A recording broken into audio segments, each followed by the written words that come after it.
أعوذ بالله من الشيطان الرجيم بسم الله الرحمن الرحيم ثم كان عاقبة الذين أساءوا السوء أن كذبوا بآيات الله وكانوا بها يستهزئون۔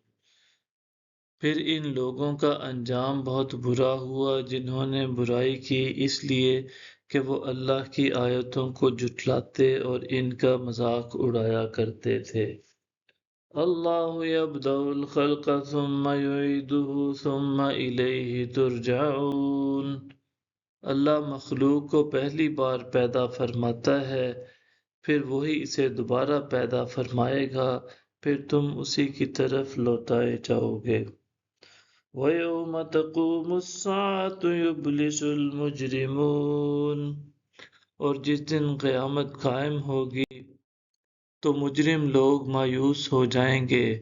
وَلَمْ يَكُنْ لَهُم مِّن شُرَكَائِهِمْ شُفَعَاءُ وَكَانُوا بِشُرَكَائِهِمْ كَافِرِينَ، اور ان کے شریکوں میں سے ان کے لیے سفارشی نہیں ہوں گے اور وہ اپنے شریکوں کے ہی منکر ہو جائیں گے۔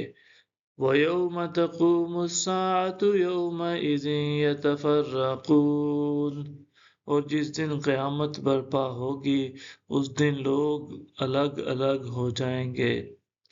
فَأَمَّا الَّذِينَ آمَنُوا وَعَمِلُوا الصَّالِحَاتِ فَهُمْ فِي رَوْضَةٍ يُحْبَرُونَ، پس جو لوگ ایمان لائے اور نیک اعمال کرتے رہے تو وہ باغات جنت میں خوشحال و مسرور کر دیے جائیں گے۔